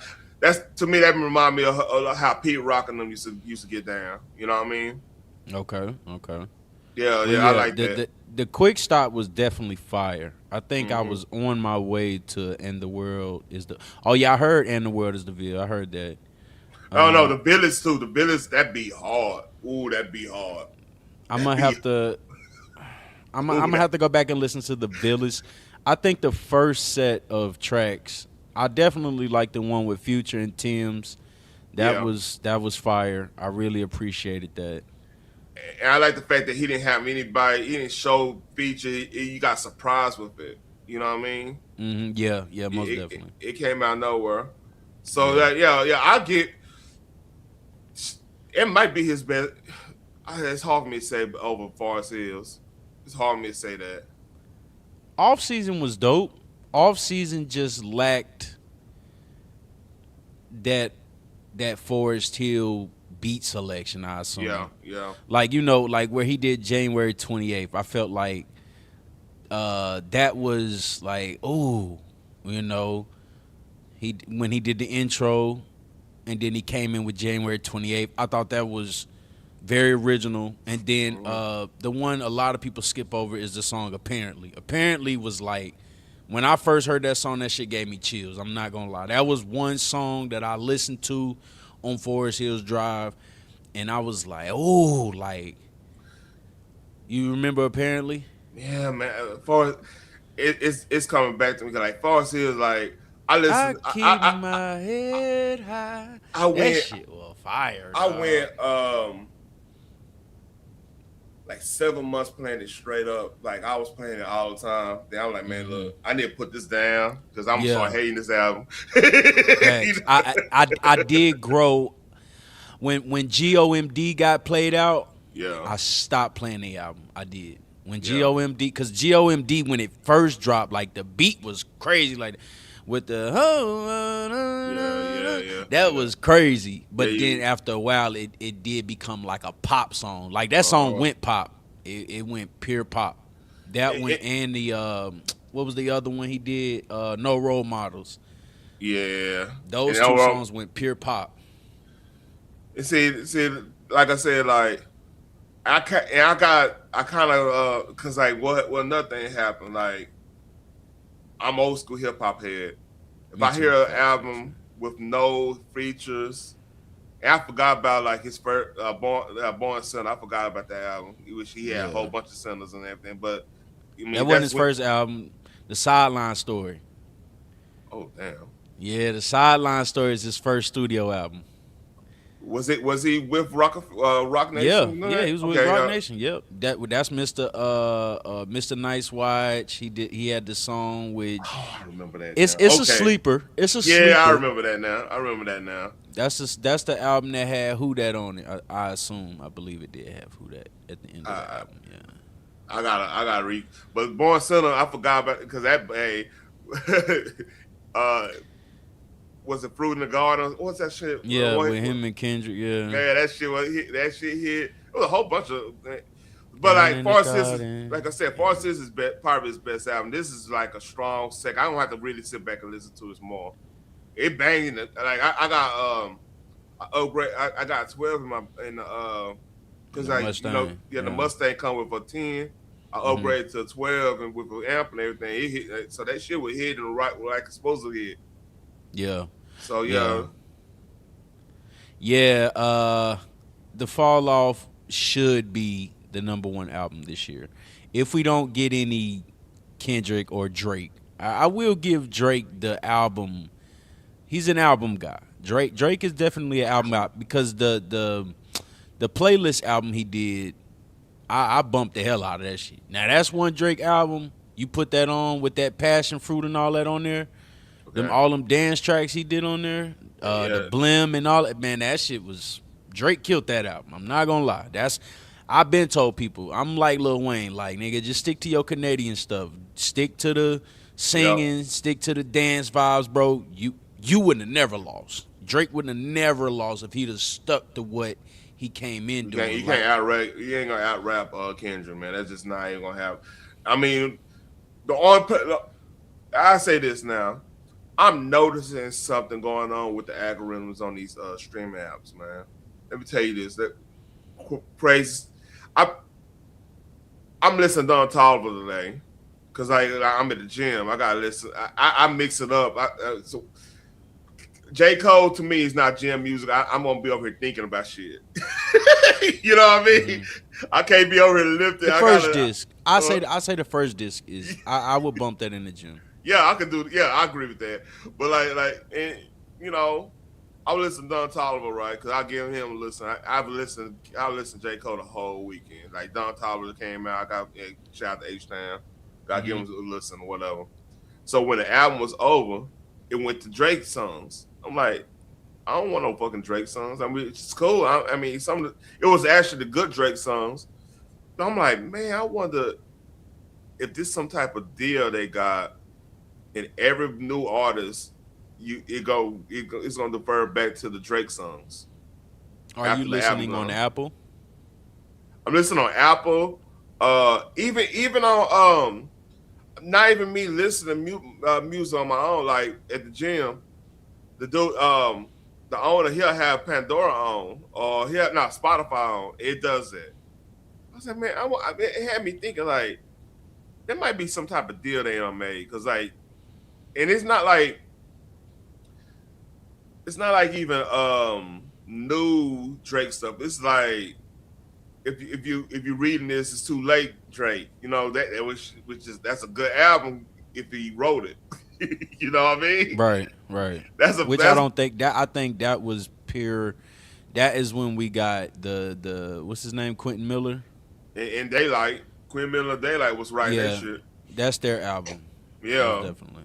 Because I mean that shit was hidden, but I was like, damn, you didn't write none of that. I lost respect. The Enemy song definitely when he trying to take it away. Man. That definitely sound like Quentin Miller. It's another song too he did, like that song Quentin Miller did when he was like, "Where were you? No, you no where were you?"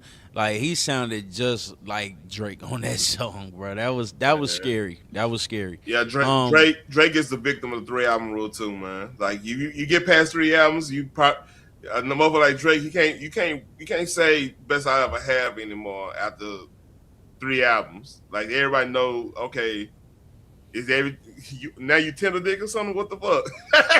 You know what I mean? Right. It ain't gonna play right. Man.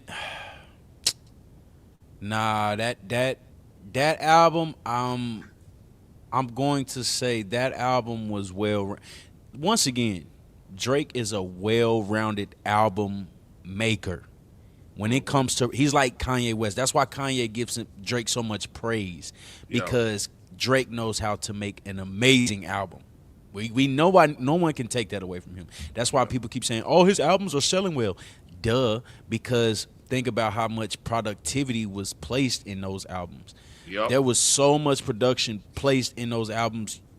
What you be a hater to literally say, "Nah, this sound good." Like think about his first album when he had the Lil Wayne and all of that. rolling around Eminem, Kanye West, bro. That was great production. Yep. So I'm not gonna take that away from Drake. What I will say about the algorithm, what you're referring to, they have to get Drake back in the algorithm because he's about to drop an album, and then on top of that, that's the narrative. If I listen to academics, and I'm not saying I look up to him at all because I don't, but what I've heard. He's probably shorter than you. Probably shorter. I don't look up to that man in no shape or form. What I do know is that he's a label head. He's the guy that gets paid to say certain things. He just exposed himself, and I spoke about it. But he's been alluding to the fact that Drake's is still #1 album seller. So Drake is going to get those spins off the algorithm. That's how he makes his money. That's how the label recoups, okay? Which is why they didn't want to give him that big deal, because I think there was a target on his head. I think the Kendrick thing was a target. I think that J. Cole was asked to stand down, and I think that because I was talking to somebody about that. I'm like, yo, Kendrick was down with Dr. Dre. Jay-Z is Cole's producer, okay? Those two are good friends. Remember, we just had Dr. Dre at the Super Bowl because of Rock Nation, right? Yep. So that's business. That's show business. Yep. We're looking at it from a consumer standpoint, but the business was the business, okay? Dr. Dre and Jay-Z weren't finna fuck up their money. Kendrick had to make that run. Think about what he got out of that run. How many Grammys did he get in 2 years? 13 or some shit like that. A big number. So yes, that had to happen. And he still owed about three off of Good Kid, Mad City. Could keep a buck, but that's a whole other subject. Because that album right there. I mean, that's still like a top. That's a top 3 album. From him. Good Kid, Mad City hit. That's a different level. Most definitely, especially the that song, that Man Down. That's one of the greatest, the greatest bridges I've ever heard in a hip hop track ever. One of the greatest hooks and bridges I've ever heard in a track ever. I think my issue with Drake really is that he signed a crazy deal. I think he got like a 720 deal, something crazy. But he got a lot of money. I give him that. But dude, that deal, man, like you could have ran it. You could have went independent, ran the show, and got distribution. Just did the fool, and could have opened up doors for a lot of artists doing that. You'd have been the biggest independent. But like I said, if you got dirt on you, you can't do that, right? And he might have didn't want to do the footwork neither. Okay, he might have didn't. People get so used to everybody else doing the work for them that he thinks he can just go in the studio, make tracks, come out, and be $500 million richer, right? Some people don't appreciate that. Some people think that, and once again, you're going to outshine your master at that point. Yep. And Drake, I think. I got a question for you before you go there. Is J. Cole, I saw something he was selling CDs out his trunk or something like that. He's independent now. He's independent. He was in Charlotte. I missed it. I don't know how I missed it. I ordered, I said this low. Shut up. I ordered, my wife a big J. Cole fan. I ordered her the vinyl of this album. Word. Yeah, it's supposed to be here, but Valentine's Day, you know what I mean? Your lady like J. Cole, man. My lady is a Drake fan. That's crazy. Yeah, my lady, she hate Drake. That's crazy. But look, man, sound like you got a solid one over there, man. Brother. Look, I'm telling you, my nigga. She was a manager at a music store, man. You know how hard to find a manager at a goddamn CD store. You know what I'm saying, bro? You man? Got some nostalgic, man. You got some nostalgic shit going on over there, bro. That's dope. Hey, shout out to you. Hey, if I could listen to, I could listen to metal. Turn around, listen to goddamn Raekwon. Turn around, listen. Queen is my favorite rock band, bro. Queen is my favorite rock band. Queen? Yes, Queen's my favorite rock band. Oh, we were just talking about the halftime show. I think Metallica they just need to get Metallica. We could unite the nation doing that shit. If you're gonna do a rock band, just get Metallica. Everybody know Metallica songs to a point. Who's in Metallica? Okay, is that Mick Jagger? No, that's Aerosmith. Hey, Mick Jagger is Rolling Stones. Oh, I'm tripping. I did their show before. I did backstage at their show before. I think, I can't remember that. The nigga sing, man, you got me, man. Aerosmith or... I was finna say something crazy about Mick Jagger on this show, but I'm not gonna do that. Yeah, after that, James Hetfield. I know I'm on tripping. James Hetfield. Robert Trujillo, he's good bassist. That's Metallica. You don't know who Metallica is? What's they sing that? In the Sandman. That's if you Virginia Tech. When Virginia Tech walk out, they do the in the Sandman. I can't even play it. I can't even play it because I get hit. They don't play it. Dun dun dun dun dun dun. No, that ain't it. No.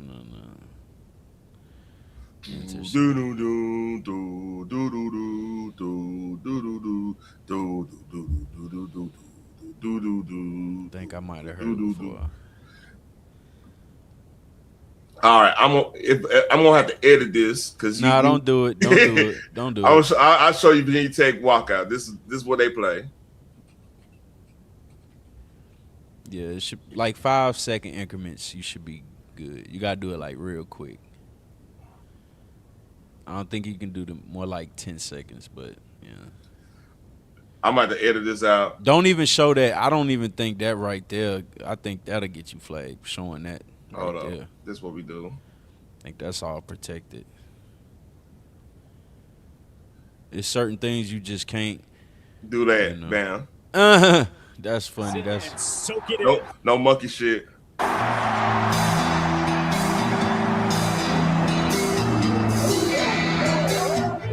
You don't know that riff. That's like that's probably one of the most iconic riffs. I don't know that. I'm telling you, go and look up In the Sandman. You gonna probably hear my wallet like, motherfucker. Did you play football? I'm a mute. I played 1 year. I ain't play high school, no shit like that. All right. I'm gonna play it. I'm gonna mute myself and I'm gonna play it. All right, go ahead. I'm gonna do a quick. I don't think I know that one though. In the Sandman, probably their most popular song. Yeah, why you do that? Let's see, man.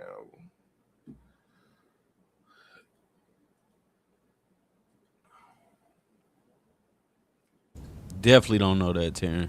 You are tripping. I don't know that one. That's one band I don't know. I know like the Welcome to the Jungle. I don't know who sing that, but I know Welcome to the Jungle. Welcome to the jungle. We got fun and games. Who sang that one? That's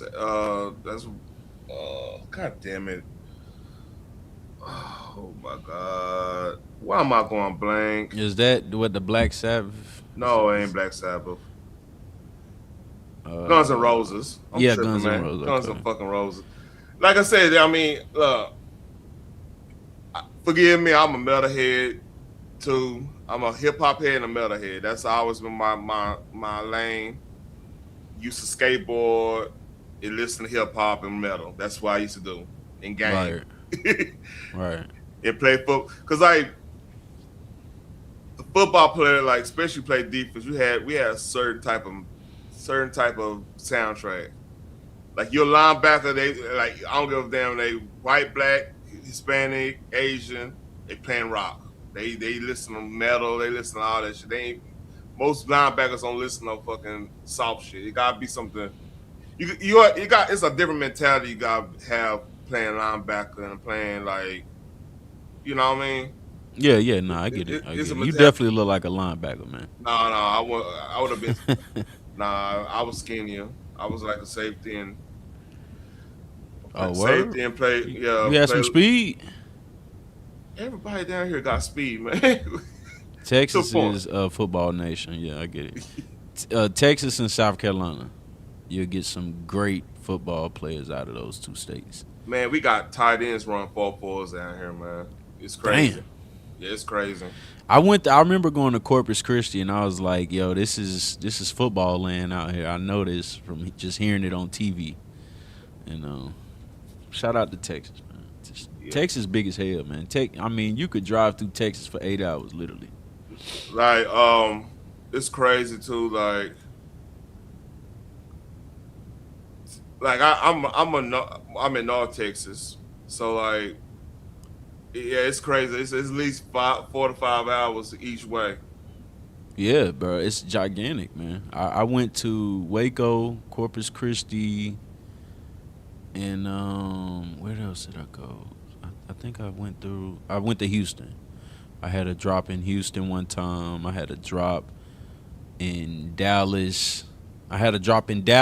Then I went to Waco, and then Waco to Corpus Christi, and then I went to Houston. I literally did 3 drops in Texas before I headed back to North Carolina, bro. That's how gigantic Texas is.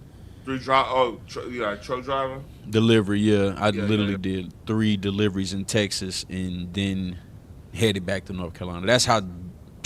I had never been in a state so huge, bro. It's a gigantic state. Is like shit. Like I said, it's different. Matter of fact, I got a video. I can play since I got 50. I want to give you a little smoke too, because you keep yelling Kendrick Lamar, and I think that J. Cole's gonna give him a run for his money. If Kendrick, I think that this time we're gonna get some stomped down hip hop, which J. Cole has already entered the conversation again. Yeah. If Kendrick's gonna drop, which I think we won't get another Kendrick album for the next 6 or 7 months, because what he dropped in 2024, he dropped in like January 2024. Oh, hold on. Yeah, January. He did? Yeah. Wow. GNX came out last January. It sure did. Okay. Well, never mind that then. We got a Cole album in February.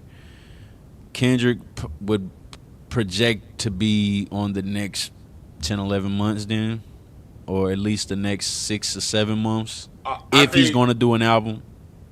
I think what Kendrick waiting on, because like the thing is, he don't have to rush anything. Like Gen X is still like this decade. Yeah. It's gonna be.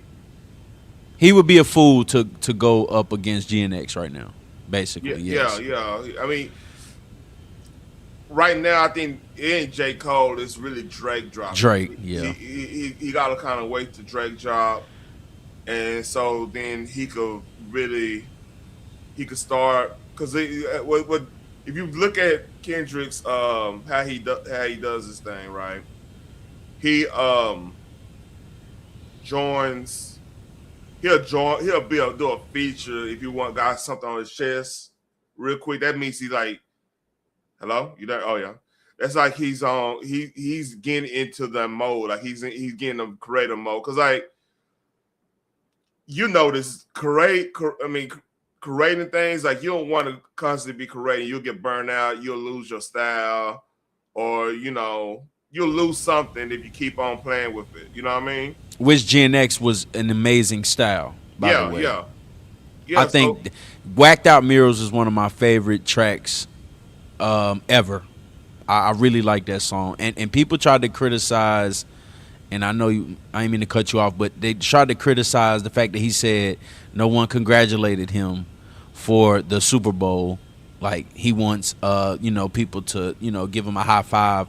And I think he was just acknowledging that people were not proud, but they had something negative, some type of negative feeling or negative backhanded compliments. I give you, man. Most definitely. I ain't mean to cut you off. My bad. No, you're right.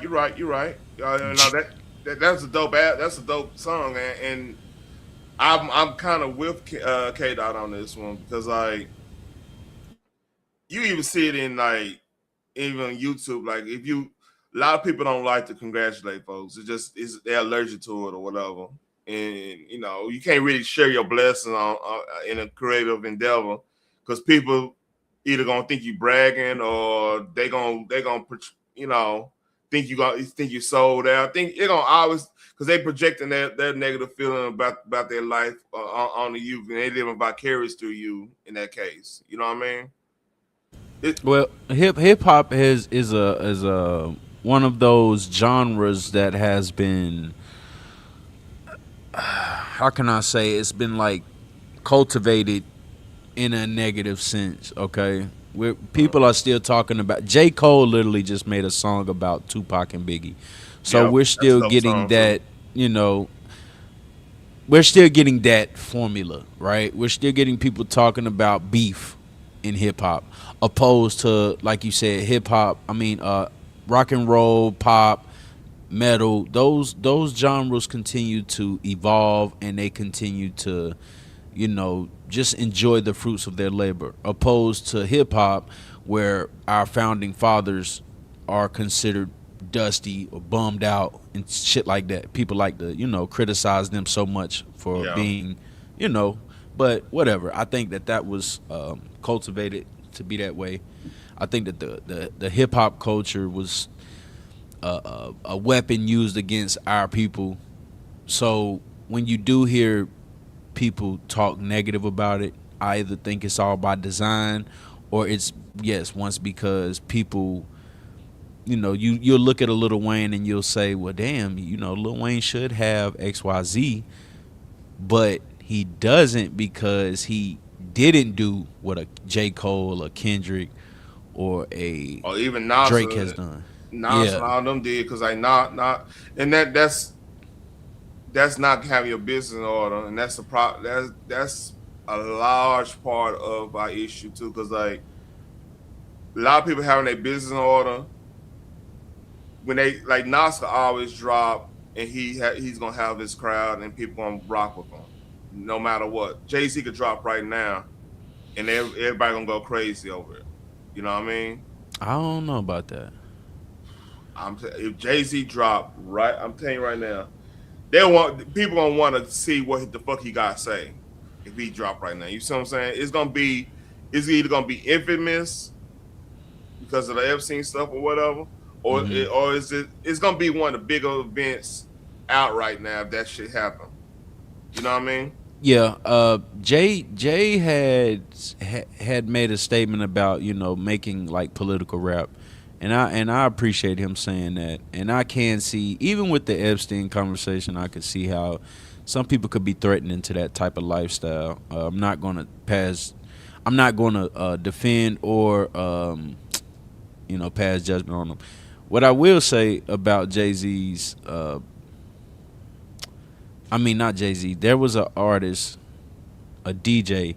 He said, like, hey, man, I could have 8,000 fans and I could, have a successful album, right? So we look at the people that don't have labels attached to them, and as long as they have their core audience like you're referring to, then yes, you'll have a successful album. La Russell's proving that right now, doing what he's doing up there in the Bay. Shout out to La Russell. Yeah. I always give La Russell his credit. He's kind of getting overwhelming with explaining that to people, but you do have to drive it into people's minds to get them to understand, like, hey, man, you could do this with your core audience. You don't have to have 1 million fans. You could have 10,000 fans and have a successful album. So I get that part. Man, 10,000 loyal fans, you could be a millionaire off top because, like, think about this. Let's say your YouTube is, let's say, 400,000 to 1 million. It's give or take, but 10,000 of them cats are constantly rocking with you. Whatever you do, they buying merchandise, they buying your albums, they come to your shows, they do this. That's like a force multiplier when you have dedicated and you true to that. You true to that fan base. You know what I mean? Yeah, most certainly. Yeah, and it's been proven. The labels like to scare people away from it because they feel and they have their tactics as well. Let's not forget. So Google is definitely one of those homes where Leor Cohen lives, okay? And Leor Cohen is infamous for bringing up artists and as well having a bad scenario case with artists as well. Yep. But all right, let's go back to the J. Cole album. You yawning? Let's. No. I'm yawning because I've been up at 4:30 in the morning. So. Oh, okay. All right. Bet. I'm not yawning because I'm bored. I'm yawning because it's catching up with me right now. What you said, Mr. Morale, Big Stepper. We're talking about the fall off. That's definitely the second. That's my comparison with the second one, because like that's a lot of like Kendrick more introspective, talking about his family, talking about him falling victim to the nightlife, the hip hop life with the chicks and everything. Him coming to grips and like with success and the whole nine. Him fitting not really. He's really been more critical on what he's seeing on TV, because you gotta remember that happened. That he made that album in 2019 through 2020, so he's seeing all this shit going on about like the jab and everything. He's seeing all this, and he just coming on. It was more of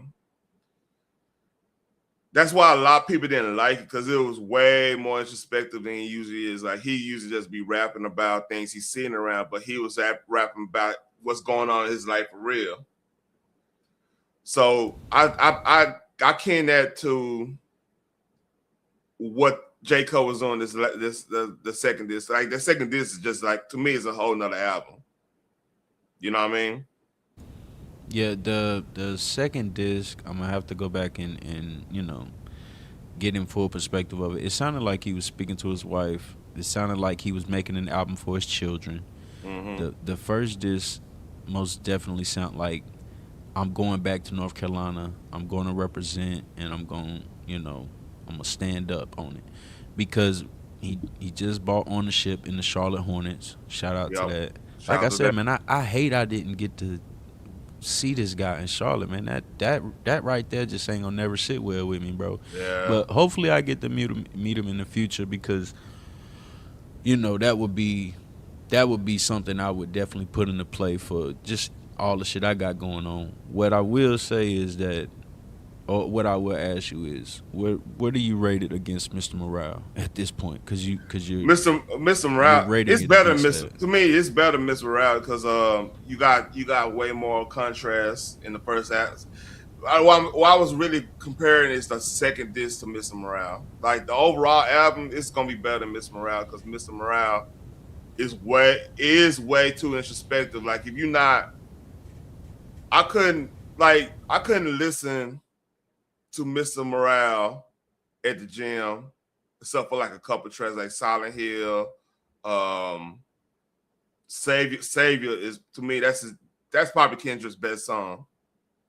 I'm not your savior. I'm not your savior. That's because he talk about everybody. He talk about everybody, and I felt everything he was saying. You know what I mean? Okay. Yeah. So go ahead. Oh, my bad. No. You good? Go ahead. Do your thing. So like I'll compare this album of J. Cole. I probably will compare it to like maybe Pimp a Butterfly, because the artistic he went way more artistic than he usually is with in the he used a lot of samples that it was more he's really trying to tell us how you feeling right now, and that's how I felt with To Pimp a Butterfly. That was probably Kendrick's most introspective. Like he's dead ass saying, I'm trying to get used.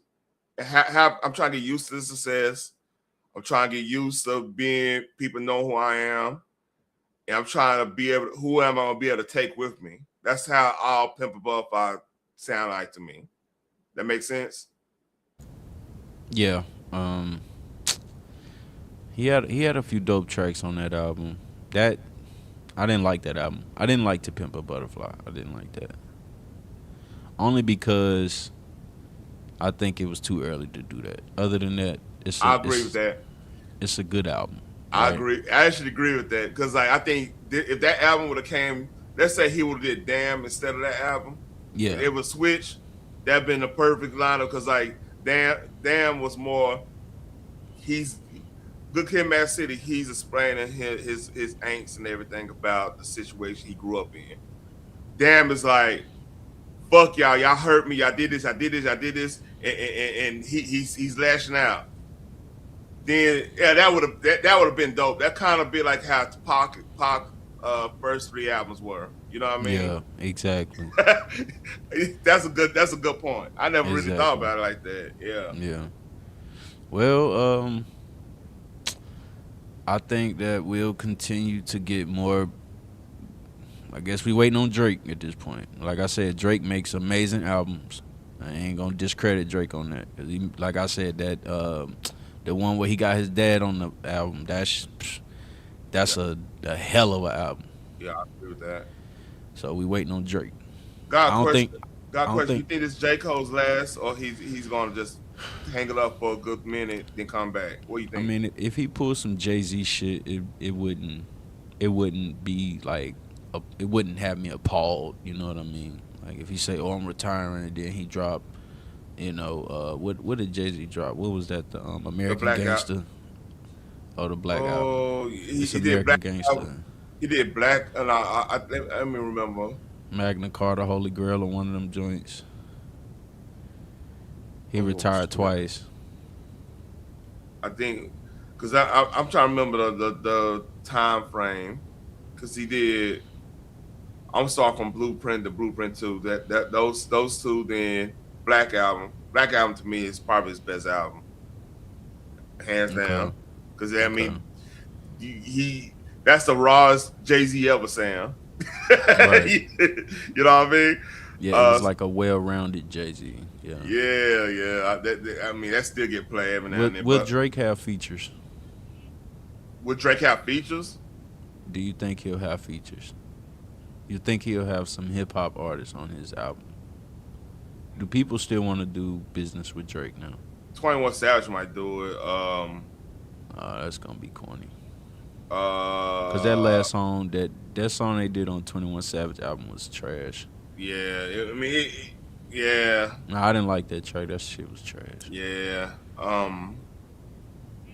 Cause to go from that song that they did on Her Loss, or what was the name of that album? On Drake album? Yeah, with the 21. Was it Certified Lover Boy? Was it on that one? No, the 21. Can you do something for me? What album was that? With the female on the album, on the front of the with album. the chick with like the mess up album. Yeah, yeah, I remember that. Goddamn. That song that they did on there, the one that they performed on the late night show, that song was fire. It didn't get nowhere close to that one. So no, that shit was trash. I don't want to hear no more 21 and Drake. Yeah, that's where Drake messed up. Him and J. Cole. We needed a Kendrick on a J. Cole album. Again. Yeah, we needed that, bro. He didn't put none of his artists from Dreamville on there. He put Future on there. Future is irrelevant right now in hip hop. I mean, he literally just did a hook. The hook was fire. That fire ass hook. I don't know if he's fire. Now I ain't gonna lie. I don't know if he's irrelevant. When I say irrelevant, I mean he hasn't had an album since the song with Tim's, and that was like a charting track. Like he's been doing R&B shit. Yeah, he just had something. You can't even remember. What's the name of it? I could swear he just dropped something up. Oh yeah, the one with the like that with Kendrick Lamar. You talking about that album? Or the one with Metro Boomin and Kendrick Lamar. Hold on. Where he did the song with Kendrick Lamar. Oh, Mixtape Pluto's the last thing he did. Yeah, exactly. Nobody's listening to that, bro. Yeah, that happened late. Like I said, that GNX, I ain't gonna lie, GNX blew that out the water. I'll keep a buck with you. Right, and then Kendrick didn't put Future on his album. He was on Metro Boomin. Then he was on. And Future's awesome. You know, Future's music is awesome, but yeah, he didn't put him on his album, bro. The shit wasn't hitting. Yeah. Mixtape Pluto, I don't. He tried to redo like Monster, and that shit ain't work. Yeah, 56 Nights. 56 Nights, boy. Talking about lifting weight music, that and DS2. Well, that's that drug dealing music. Yeah, you lifting weight, shit. What you talking about? Yeah. Hey, I used to when I'm at work on doing overtime, I put some DS2 on. I'm like, man, I'm in the trap. I'm about to get this money, man. Let me not play. Dirty Sprite 2 is goated, bro. I want that in vinyl. Dead ass. I want that in vinyl. I need to go and order that. All right. But it's 2 hours. Let me go on and make a move, man. I can talk hip hop all night. You know I can. Shout out to you, Terrence. Salute to you, bro. Appreciate Salute to you, man. Nice, man. Nice talk. We got to talk hip hop, man. That's what I'm talking about. That's old school TTB. I'm a hip hop fan, bro. Clip this up, man, and drop it on the channel, man. Yeah. I'm about to clip this up.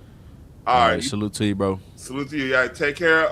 Like, share, subscribe. If you do the replay, man, please leave a comment. Please leave a comment. You know, I need that engagement, man. Appreciate everybody coming up. Phoenix, Boogie, shit. Everybody came in the chat. Shout out to everybody. CCP, Tour. Let's see who else. Yeah, man. Shout out to everybody. Y'all take care.